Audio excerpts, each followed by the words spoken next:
रणभूमि में गरज गई जो झांसी की झलकारी थी, अंग्रेजों पर टूट पड़ी जो रणचंडी मां काली थी। जय हिंद दोस्तों, आपका स्वागत है हमारे YouTube channel warriors of life में। 1857 की क्रांति में झांसी का नाम आते ही माता रानी लक्ष्मीबाई और उनकी सेनाओं की शौर्य गाथाएं याद आती हैं और उनकी वीरता का एक दृश्य आंखों के सामने आने लगता है।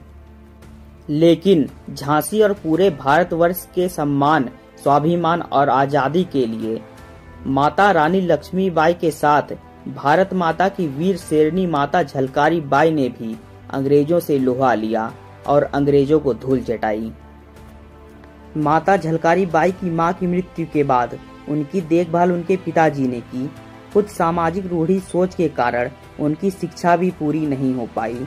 उसके बावजूद उनके पिताजी ने उन्हें युद्ध लड़ना सिखाया, तलवारबाजी सिखाई, भाला फेंकना सिखाया। घर में गाय भैंस की देखभाल की जिम्मेदारी माता झलकारी बाई की थी। एक बार जंगल से तेंदुआ शिकार के लिए गांव में आया। उसका सामना सीधा माता झलकारी बाई से हुआ। तेंदुए के हमले से बचने के लिए माता झलकारी बाई ने उसे अपने कुल्हाड़ी से ही काट दिया। डलहौजी की हड़प नीति के चलते ब्रिटिश सरकार ने माता रानी लक्ष्मीबाई को उनका उत्तराधिकारी गोद लेने की अनुमति नहीं दी, क्योंकि ऐसा करके वे झांसी पर ब्रिटिश सरकार का नियंत्रण लाना चाहते थे, जिसके विरोध में झांसी की रानी और पूरी प्रजा ने अंग्रेजों के खिलाफ युद्ध का ऐलान कर दिया। युद्ध शुरू हो गया। माता रानी लक्ष्मीबाई ने किले के भीतर से ही सेना का नेतृत्व किया और अंग्रेजों के कई हमलों को नाकाम किया। लेकिन अंग्रेजों की बढ़ती सेना और किले की दीवारों को कमजोर होता देख झांसी की सेना खुले मैदान में आकर युद्ध करने लगी।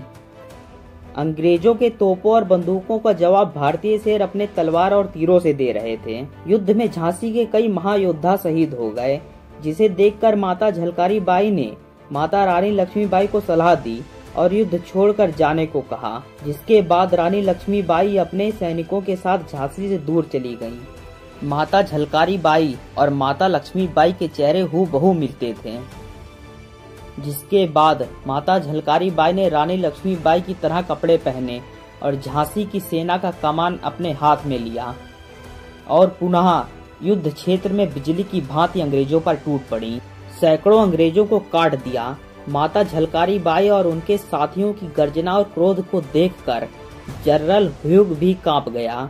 उस दृश्य को देखकर उसने बस एक ही बात कही कि भारत की एक प्रसिद्ध महिला भी इस तरह से जाग गई तो हम ब्रिटिशों को बस भारत छोड़ने में ज्यादा समय नहीं लगेगा। माता झलकारी बाई रणभूमि में अंग्रेजों का सर्वनाश ऐसे कर रही थी जैसे रणचंडी स्वयं ही रणभूमि में आ गई हूँ। माता झलकारी बाई ने अंतिम समय तक अंग्रेजों से लोहा लिया। उसके बाद अपने देश मातृभूमि के लिए रणभूमि में वीर गति को प्राप्त हो गईं।